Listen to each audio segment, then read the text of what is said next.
베드로가 유대인들 앞에서 또 유대인들의 그 공회 앞에서 예수 그리스도가 유일하신 주라고 이렇게 증거를 하고 있습니다. 유대인들 가운데에서 예수가 주다, 큐리오스다, 바로 그 아도나이다, 여호와다 이런 말입니다. 예수님이 주님이었다라고 한다는 말은 바로 그들 이스라엘의 종교 가운데 있는 여호와, 주 하나님, 아도나이, 엘샤다이, 엘로힘, 여호와, 그분 자신이 바로 예수다 이런 말과 같은 것입니다. 그래서 바로 오늘 사도는 이 병자가 낫게 되고 그래서 치유가 된 이런 능력이 나타나게 된 것은 바로 예수 그리스도의 이름의 권능이 나타난 것이다. 이렇게 지금 얘기를 하고 있습니다. 그래서 10절에 보면 이스라엘 백성들은 알라 너희가 십자가에 못 박고 하나님이 죽은 자 가운데에서 살리신 나사렛 예수 그리스도의 이름으로 이 사람이 건강하게 되어 너희 앞에 있다 이렇게 말씀을 했습니다. 그리고 바로 이 예수는 시편에서 말씀하신 것처럼 너희 건축자들의 버린 돌로서 집 모퉁이에 머릿돌이 되었다. 그러니까 건축자들이 버린 돌이란 예수님을 얘기하는 겁니다. 이 말은 귀하게 여기지 않은 그 돌인데 하나님이 그 돌을 집의 모퉁이 돌로 삼으셨다 이런 말이에요.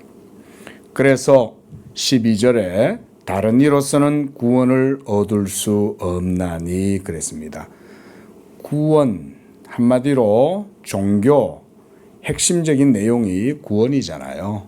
그런데 그 종교적인 그런 영혼의 구원, 인생의 구원의 문제에 있어서 구원자는 다른 이름이 없다는 것입니다. 이 사실이 굉장히 중요합니다.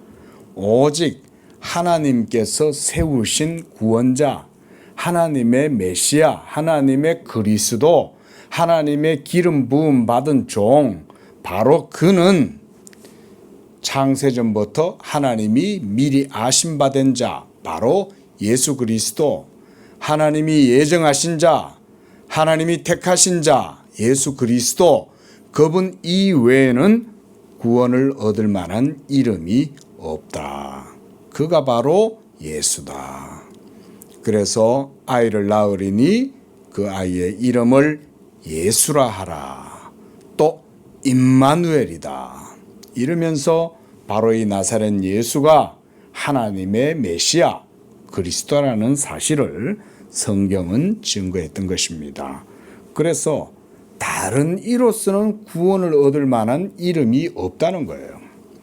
이 세상에 얼마나 많은 자기가 메시아다, 구원자다, 그리스도다 라고 외치는 사람들이 얼마나 많습니까? 그렇죠? 시다르타는 자신이 구원자다라고 말하진 않았어요. 근데 사람들이 그를 숭배하기 시작하고 그를 부처님으로 모시기 시작하니까 그냥 신적 존재가 되어버린 것이고 그 이외에도 온갖 사교 집단이나 사이비들 이런 교주들이 자기를 그리스도라고 주장하고 우리나라에도 얼마 전에 제가 매스컴에 보니까 우리나라에만 해도 자기가 그리스도라고 하는 그런 인간이 50명 정도 된대요. 50명 정도. 우리나라 안에. 그 성경의 얘기가 하나도 안 틀리죠. 예? 마지막 날이 되면 많은 이들이 일어나서 자기를 그리스도라고 그럴 거다 그랬잖아요.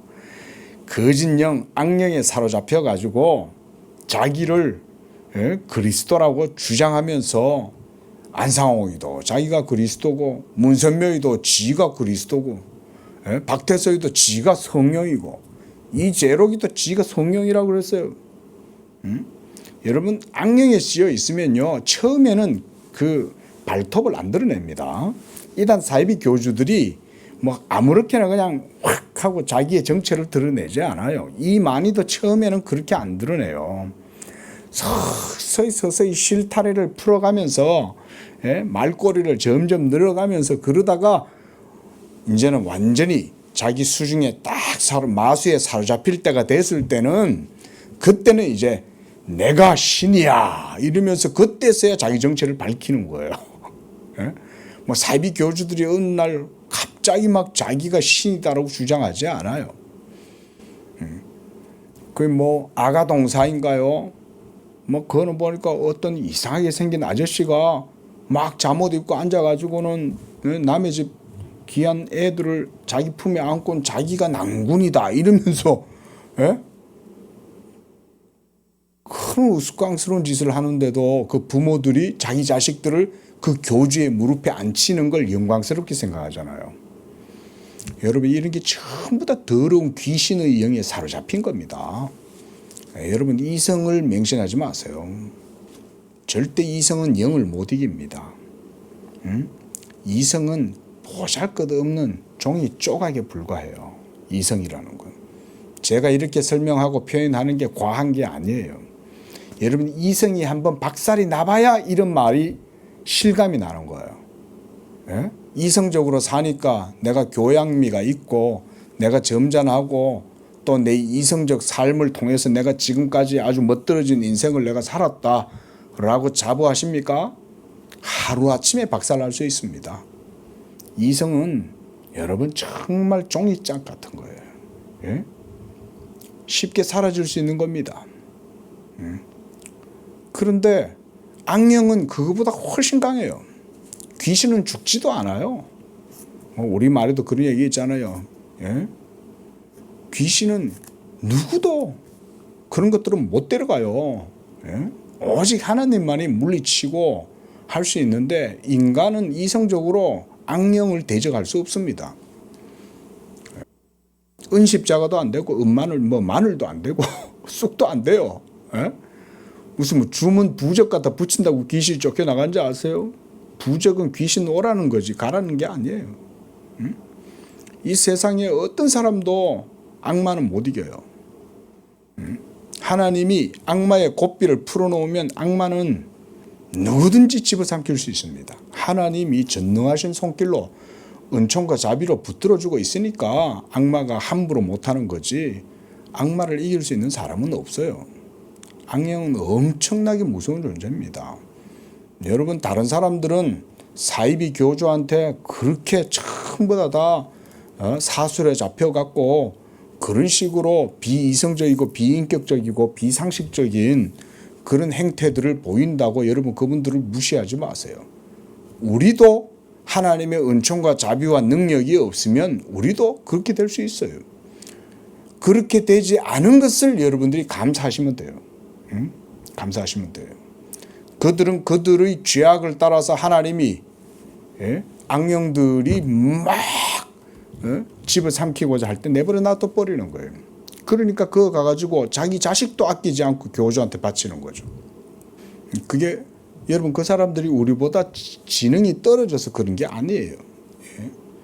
여러분 천하에 그리스도라고 이름하는 이런 자들이 얼마나 많은지 모릅니다. 마지막 날이 되면 이런 것들은 더 많아질 거예요. 점점 더. 그런데 성경은 바로 예수 그리스도 그 이름 이외에는 하나님의 구원의 보증이 없다. 하나님의 구원의 표가 없다. 하나님의 구원의 이름이 없다. 이렇게 성경이 분명히 말씀합니다. 그래서 천하 사람 중에 구원받을 만한 다른 이름을 우리에게 주신 적이 없다 이 말인 거예요. 예수님만이 오로지 하나님의 그리스도시요 그만이 진리의 보증자요 인치심이요 그 예수를 믿음으로 우리가 하나님의 구원을 누리게 되는 것입니다. 자, 우리가 이런 말씀들을 보면서 우리가 오늘은 기독교 강요 3권 20장 27절 오늘 28절 이런 내용들 보도록 하겠습니다. 자, 619쪽입니다. 결론적 고찰 성자들의 중재는 그리스도의 중재의 유일성을 파기할 뿐만 아니라 결과적으로 그 자체를 부인하게 된다. 뭐 당연하겠죠. 자, 예수 그리스도만이 유일한 중보자예요. 그리스도 예수 이외에 천하에 다른 이름을 주신 적이 없어요. 예? 성 베드로도 없어요. 교황 없어요. 그 누구도 그 어떤 성인이라 일컫는 무슨 뭐 프란치스코의 이름으로 하나님께 기도하면 하나님이 들으신다? 아니에요. 전부 마귀적인 논리예요. 심지어 예수님을 출산한 마리아도 여러분 성모라고 부르는 것도 잘못됐어요. 그냥 예수를 낳은 예수의 어머니라 하면 돼요.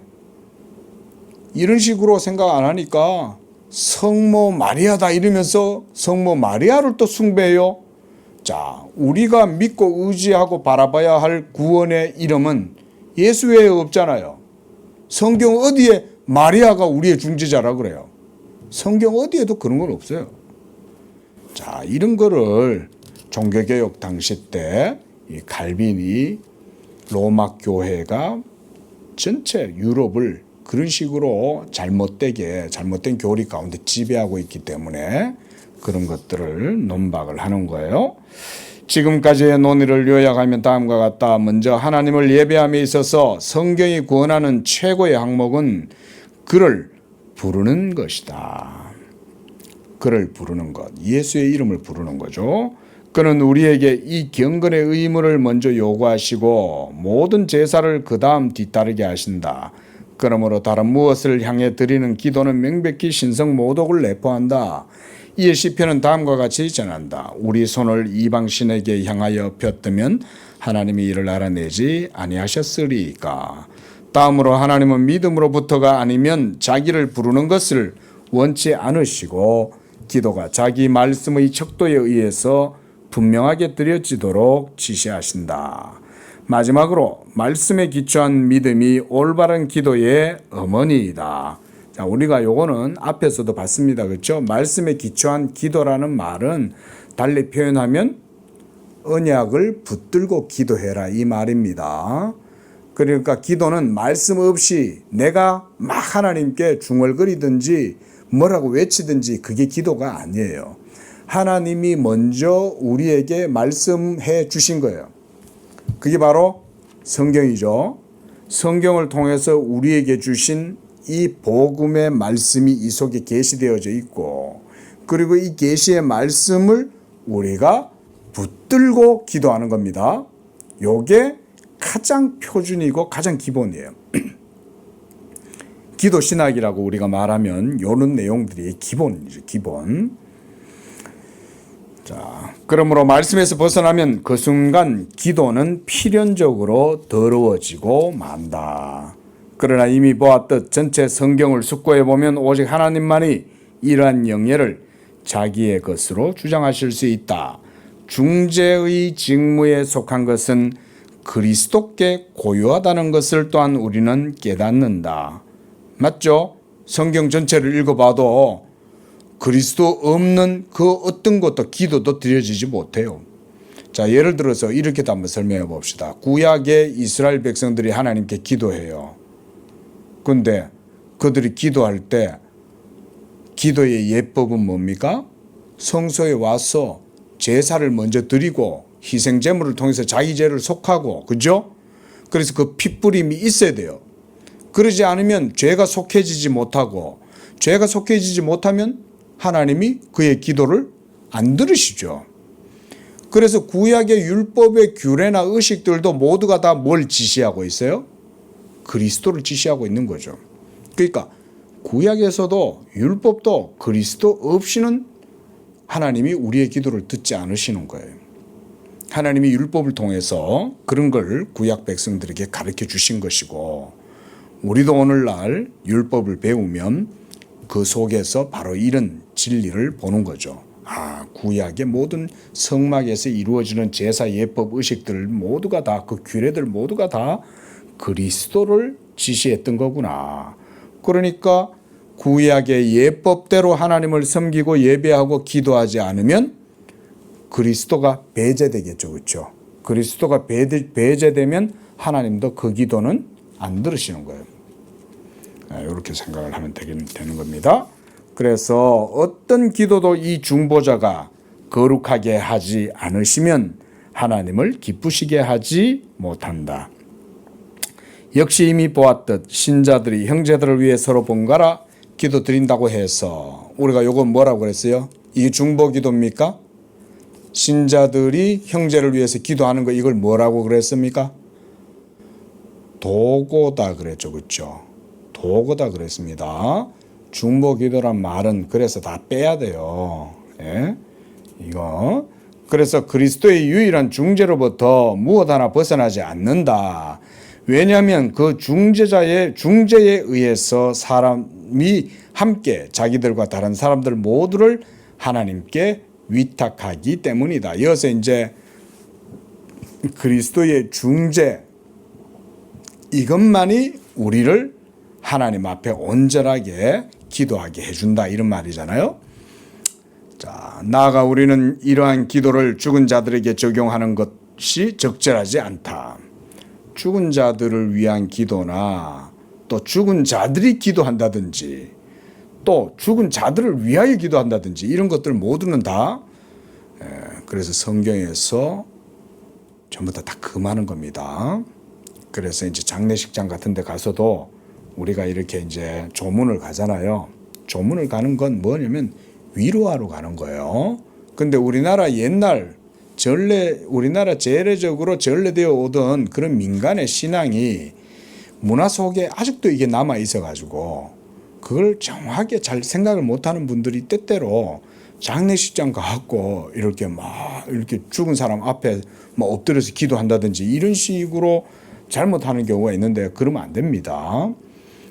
그거 가가지고 이렇게 영정 사진이 있고 그러면 요새는 우리나라 문화에서는 이제 꽃을 국화꽃 하얀 걸 들고 이렇게 하잖아요. 그죠? 화환을 하잖아요.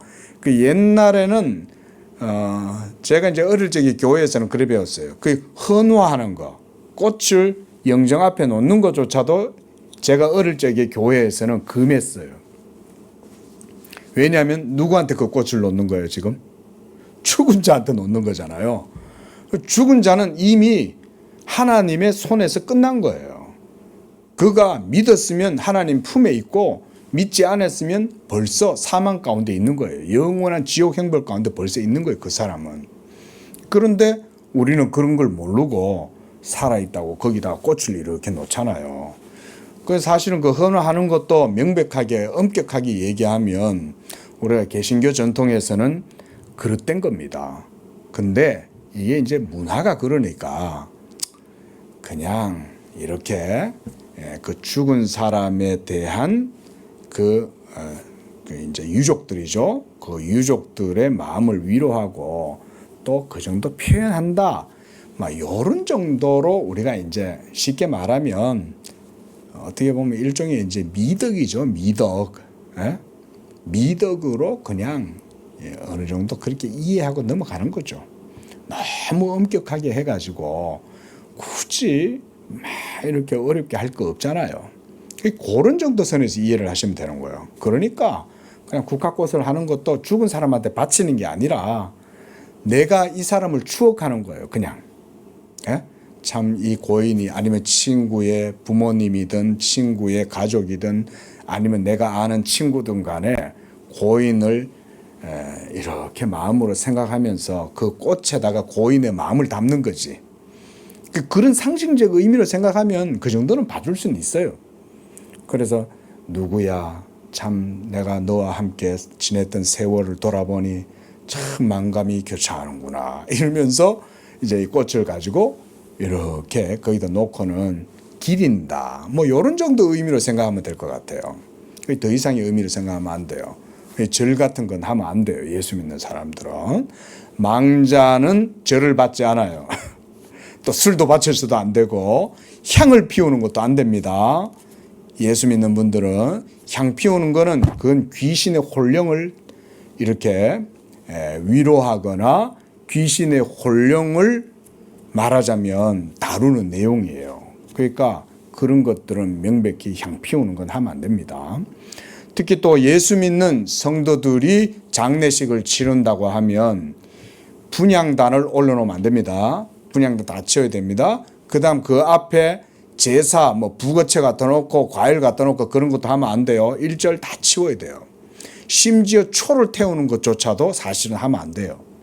근데 장례식장 분위기상 우리 문화가 그러니까 그 정도도 그냥 미덕으로 생각하고 놔두는 거지. 초를 갖다가 태우는 것도 엄밀한 의미에서는 사실 하면 안 돼요.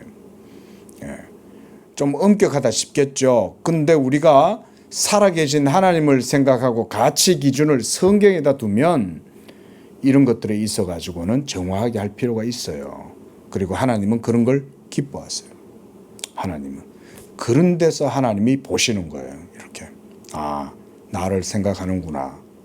이렇게 하나님이 그래도 하나님을 섬기는 예법에 있어서 충실하겠다는 거 아니에요.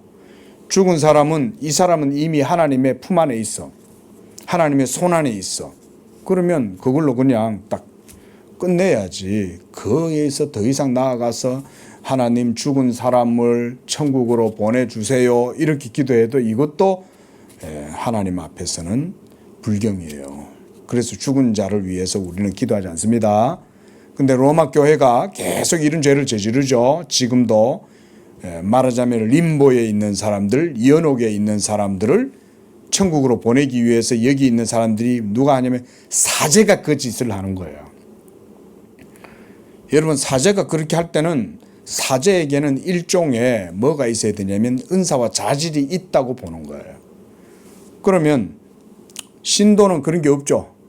신도는 은사나 자질이 없고 사제는 그런 영적인 어떤 자질이 있기 때문에 그 죽은 자를 위해서 이 신도의 아버지나 형제들이든 지인들을 천국으로 보내도록 연옥에 있는 그들을 위해서 사제가 대신 뭐 한다는 거예요? 중재한다는 거예요. 얼마나 복음을 거스르고 성경을 역행하는 거예요. 이런 식의 논리가 종교라는 탈을 쓰고 자행되고 있다 이 말인 거예요. 로마 교회 내에서. 그리고 이 신도는 옆에서 아무것도 모르니까 그저 그렇게 되는 건 줄 아는 거지. 하나님의 약속도 없는데 자기는 그렇게 믿고 있는 거지. 우리 아버지 천국 갔을 거야. 연옥에서 안 있고 구천에 안 떠돌고 우리 아버지 천국 갔을 거야. 이렇게 본인이 생각하는 거죠. 본인이 그렇게 생각한다고 해서 부친의 영혼이 천국 가는 건 아니잖아요. 안 그래요? 그래서 우리가 장례식장 같은 데 가갖고도 개신교인들은 아주 분별력이 있고 온유하면서도 겸손하고 지혜롭게 처신을 해야 돼요. 그래서 헌화 정도는 이렇게 마음을 담아서 이렇게 유족들을 위로한다. 그리고 고인을 추억한다. 이런 정도로 생각해서 헌화하는 것 정도는 문화적으로 그냥 용인을 한다 치면 절을 한다든지 술을 갖다가 바친다든지 향을 갖다가 피운다든지 이런 것들은 절대 하시면 안 돼요. 그리고 나서 이제 이렇게 유족이 있으면 유족한테는 서로 맞절하는 건 우리나라 풍습이니까 맞절하는 거 괜찮아요. 왜냐하면 살아있는 사람하고 서로 예를 교환하는 거니까. 평소에는 순자야 명자야 이러면서 서로 만나고 지내다가 그날 되면 엄숙해지죠. 그러면서 이렇게 절을 맞절을 하면서 서로 이렇게 위로해주고 예를 하는 거죠, 그죠? 조의를 표하는 거죠. 그렇게 함으로써 그런 정도는 아무 문제가 없어요. 그리고 또 무덤에 가가지고도 이렇게 음복 같은 거 하시면 안 돼요. 술 뿌린다든지 향 피운다든지 그거 가가지고도 그렇게 하면 안 돼요. 그런 것도 전부 다 불신앙자들이 하는, 이 세상 사람들이 믿지 않는 자들이 하는 거예요. 예수 믿는 분들은 절대 그런 거 하시면 안 돼요. 그건 범죄예요, 범죄. 자, 넘어가서 구단문단 봅시다. 그러므로 이 한 가지 이유로 이러한 오류를 비난하기에 충분하다. 올바로 기도하는 것의 시작은 믿음이며 참으로 믿음은 하나님의 말씀을 들음으로 말미암는다. 자, 이런 게 전부 다 언약을 붙들고 하는 기도다. 제가 그랬죠. 그래서 우리는 항상 이 언약 신앙이 하나님의 말씀에 의해서 이루어지는 거예요. 그 언약 가운데서 기도하는 거예요. 말씀을 붙들고 기도하면 하나님이 반드시 응답해요. 반드시. 지금 당장 이루어질 수도 있겠지만 대부분 하나님은 우리의 삶의 모든 과정 속에 합력하여 선을 이루는 방식으로 응답합니다.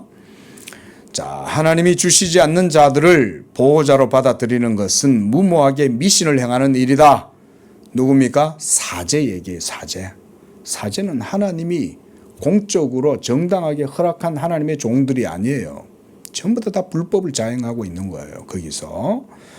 성경에는 기도의 양식이 넘칠 정도로 많이 나타나지만 이런 식으로 변호하는 직분에 의해, 즉 사제가 중보해서 중재해서 사제가 뭔가 우리를 위해서 기도해 준다든지 그 사제들의 공로나 은사 때문에 우리가 어떤 영적 효력을 더 얻는다든지 이런 건 없다는 거예요. 그런 거는. 맞죠? 성경에 그런 거 보셨어요? 성경 읽으면서? 어디도 없죠. 성경 어디에도. 그런데도 그런 걸 만들어내갖고 버젓이 마치 사실인 양 그런 식으로 하는 거 아니에요? 희대의 사기극이에요. 사기극. 종교라는 탈을 쓰고 있는 사기극. 그렇게 아시면 돼요. 그럼에도 불구하고 교황제에 속한 사람들은 이 직분이 없으면 아무 기도도 존재하지 않는다고 믿는다. 이게 뭐 지금도 마찬가지죠. 지금도 그러고 있어요. 제가 예전에 저 과천에 있는 과천이 아니군요. 3번에 있는 어떤 성당 앞을 지나가는데 40일 기도제를 하더라고요. 금식 기도도 하고 이래요. 그게 뭐하냐 이랬더니 연옥에 있는 자들을 위해서 기도한다는 거예요. 프랭카드로 그렇게 다 걸어놓은 거예요. 지금도 그러고 있어요. 지금도. 좀 직접적으로 말해보면 자기들 믿고 싶은 대로 열심히 믿고 있는 거예요. 자, 성경은 그게 아니라 그랬죠. 내가 믿고 싶은 대로 믿는 건 믿음이 아니에요. 하나님이 말씀하신 대로 우리가 그걸 듣고 그 들음 가운데 내가 그걸 믿고 그 가운데 기도할 때 하나님도 거기에 인치심과 보증을 허락하신다 이거예요. 그래서 떡 줄 사람 생각도 않는데 김치국물 마시지 말란 말이 그런 말이에요. 하나님이 떡을 주는 거지.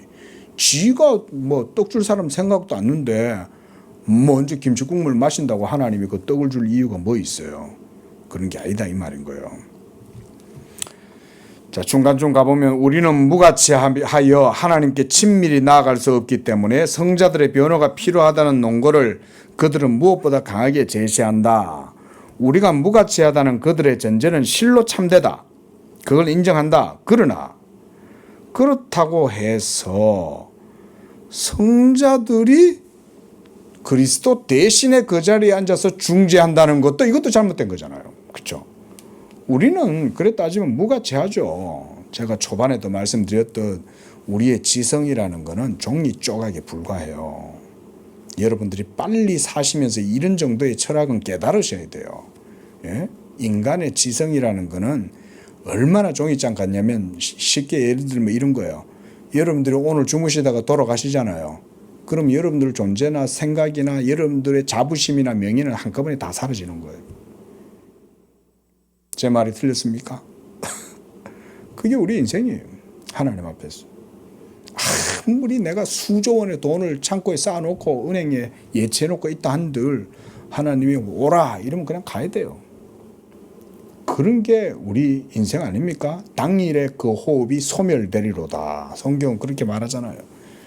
종이짝보다 못해요. 그런 우리가 뭐 그렇게 이성을 대단하다고 신뢰하여 과신하냐 이거예요. 자기 자신의 존재 하나도 자기 힘으로 가누지도 못하면서 그런 게 우리들의 연약함입니다. 그걸 알아야죠.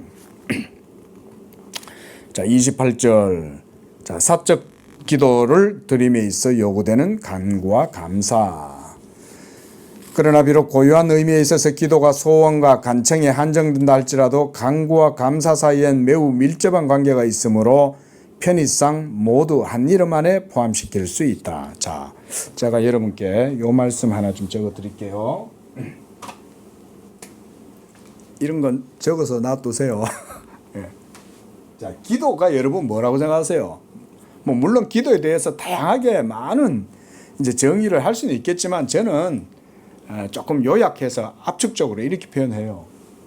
자, 기도는 하나님의 섭리를 이룹니다. 저는 물론 뭐 다르게도 여러 가지 표현들을 할 수 있겠지만요. 저는 기도를 이룬 거라고 말씀을 드립니다. 기도는 하나님의 섭리를 이루는 거예요. 기도하면 여러분은 하나님의 일하심 가운데 참여하게 되고 또 하나님의 하시는 일을 듣게 되고 여러분도 그 하나님의 일에 종사하게 돼요. 기도하면. 기도하지 않으면 아무것도 안 돼요. 말하자면. 기도하면 되는 거예요. 기도하면. 그리고 기도는 말씀드렸듯이 기도는 내 힘과 의지와 내 신앙의 힘으로 합니까? 그게 아니죠. 믿음으로 하죠. 그죠? 믿음으로 하나님의 이게 기도예요. 하나님의 말씀을 믿음. 요게 기도입니다. 그리고 그 믿음으로 기도하면 하나님의 섭리를 이룸이 되는 거예요. 하나님의 말씀을 믿음. 생각해 보세요. 말씀을 믿는다고 하면서 기도 안 하겠어요? 당연히 기도하겠죠. 왜냐하면 말씀을 믿으니까. 말씀이 역사하고 살아있고 말씀이 내 길을 인도하고 있고 내 가는 길도 말씀이고 그 목적지에도 말씀이 있다면 내가 기도하면 그 길로 나아가는 거죠. 저는 이런 식으로 표현을 합니다. 뭐 무난하다고 생각해요. 자, 그래서 쭉 내려가서 그 네 번째 줄 보십시오. 다섯 번째 줄. 한편으로 하나님께 요청하고 간청함에 있어서 우리는 그의 영광을 확신하고 그의 이름을 밝히 드러내기 위한 것들과 우리가 유익하게 누리게 될 은총들을 이 두 가지 모두를 추구하면서 우리의 열의를 하나님 앞에 쏟아 놓는다. 우리의 열의. 여기서는 우리의 열의는 바로 요거 얘기하는 겁니다. 그렇죠? 말씀을 붙들고 열정적으로 기도한다는 말은 믿음으로 한다는 말이잖아요. 그 얘기입니다.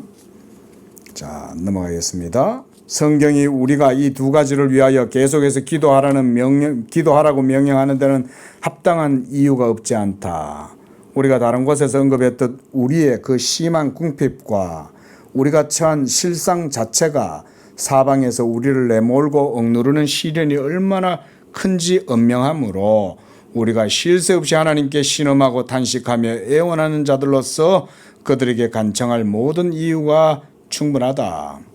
자, 제가 좀 전에 좀 너무 좀 엄격하고 시크하게 여러분한테 그렇게 말씀을 드려서 죄송하지만 사실상 실상이 그러하니까 사실 목사가 그냥 그렇게 얘기하는 거예요. 뭐 미사 여구 갖다 붙여서 여러분들의 인생을 아름답게 포장해서 말하면 여러분이 그걸 깨닫지를 못해요.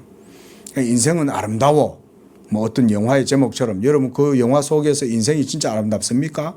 나치에 사로잡혀 가지고 그 부자가 정말 눈물겨운 게임을 하면서 그 속에서 그러고 있잖아요.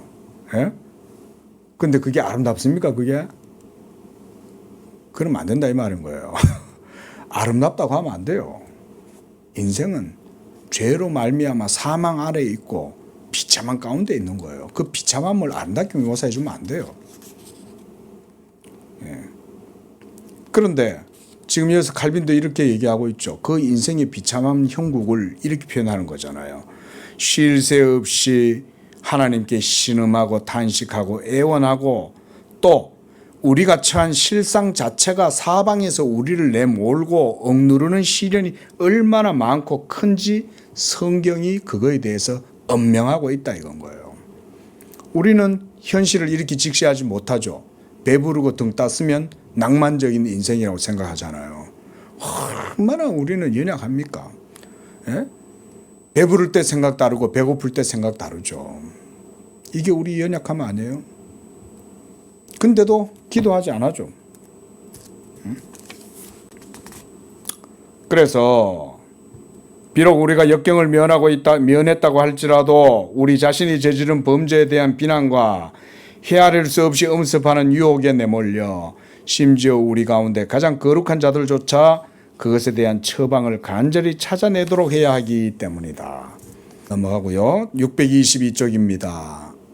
참으로 어떤 식으로든 찬양과 감사의 제사를 중단하는 것은 범죄를 구성할 수밖에 없다. 자, 늘 기도해야 된다 이 말이죠. 기도 안 하면 안 된다 이 말인 거예요. 자, 그다음 문단. 이러한 것들은 좀 더 분명히 설명하자면 우리가 충분히 증명했듯이 모든 우리의 소망과 부요함이 하나님께 놓여 있고 그의 복이 없다면 우리뿐만 아니라 우리에 속한 모든 것도 번성할 수 없으므로 우리는 우리와 우리의 모든 것을 부지런히 그에게 하나님께 위탁해야 한다. 이게 기도죠. 자, 뭐라 그랬어요? 기도는 뭘요? 하나님의 섭리를 이루는 거잖아요. 내가 하나님께 간청하고 애원하고 내 자신의 모든 상황을 그분께 의탁하고 맡기는 것도 섭리를 이루는 거죠. 기도 가운데 하나님의 섭리를 따라 나아가는 거죠.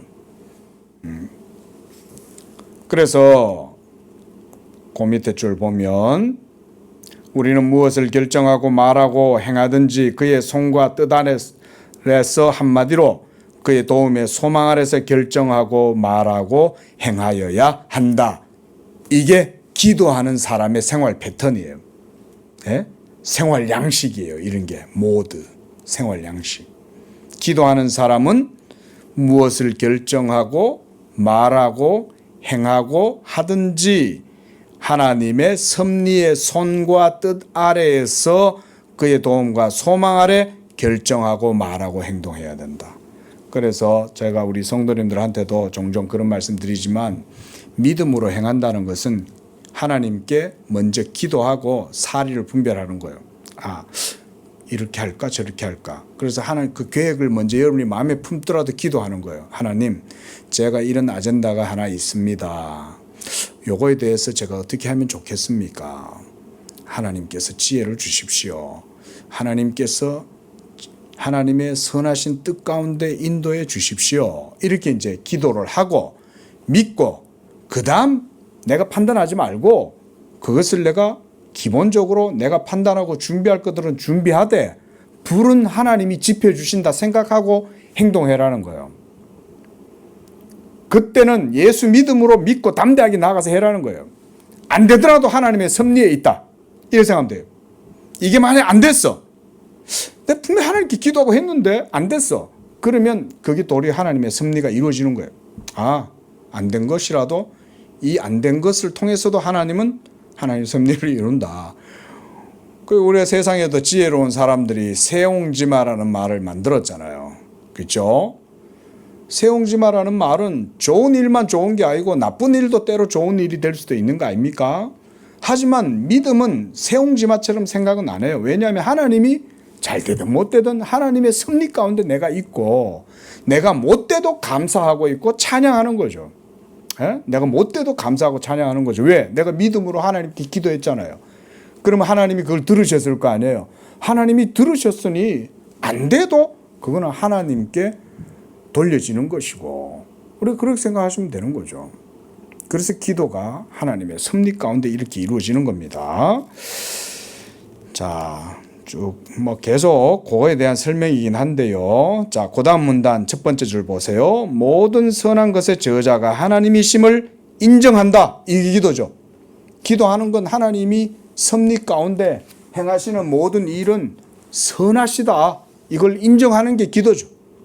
그렇게 기도해 놓고는 안 되면 에이 하나님 왜 안 해줘요? 이렇게 말하지 말라 이건 거예요. 이렇게 말하지 말라. 제가 매체 같은 데서 제가 잠깐 봤는데 어떤 분의 신앙 간증을 제가 잠깐 본 적이 있어요. 이분은 이제 전도사님이셨는데 옛날에 우리나라 선배 목사님들이 너무 가난하고 힘들게 참 하나님의 종의 길로 걸어가셨잖아요. 정말 우리 선배님들이. 저도 이제 어려서 그런 선배님들의 얘기들을 선대의 어른들한테 이제 듣고 자랐거든요. 그래서 이제 저희가 신대원 다닐 때만 해도 그런 게 있었어요. 선배들이 입던 양복을 후배들에게 물려주는 그런 전통 이제 행사가 있었는데, 저 때만 해도 그래도 그런 거를 경험을 한번 해봤어요.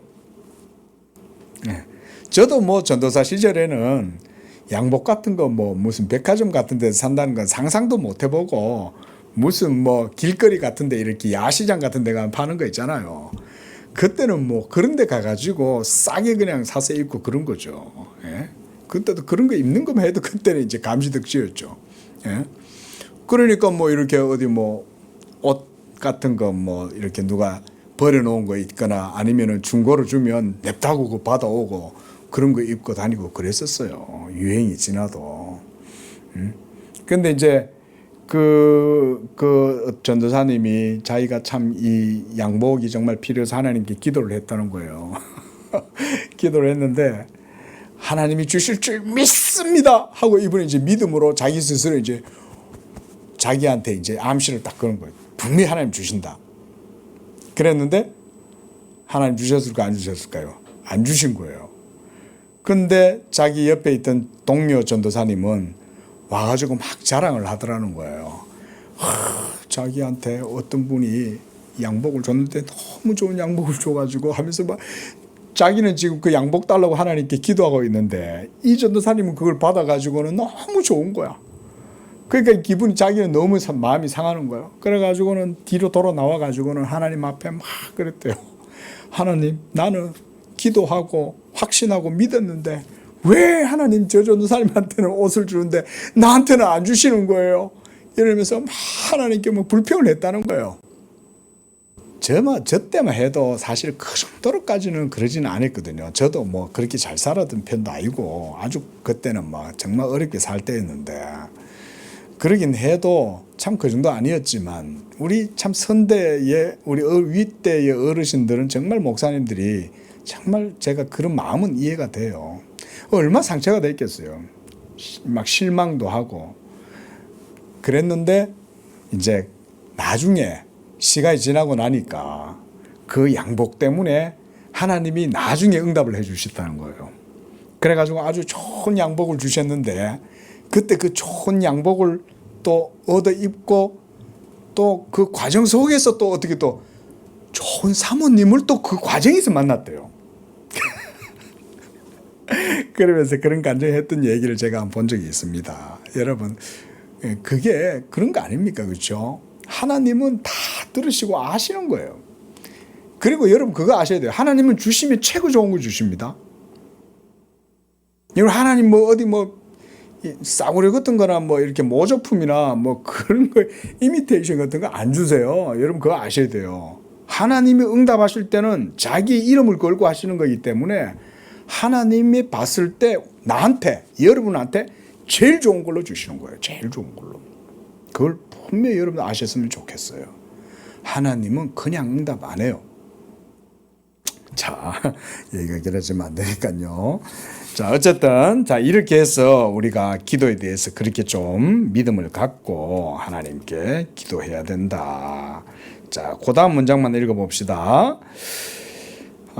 두 번째 줄, 여기에 다음 사실이 뒤따른다. 즉 우리는 모든 것을 마치 그의 손을 통하여 받듯 함으로써 그 모든 것에 계속 감사가 수반되어야 한다. 그러니까 받아서 감사할 수도 있지만 내가 하나님께 믿고 기도했을 때 그게 섭리를 이룸이니까 그 자체로 여러분 감사하세요. 제가 무슨 이상한 심리적인 뭐 어떤 방법을 여러분한테 드리는 게 아니에요. 하나님의 약속을 말씀드리는 거예요.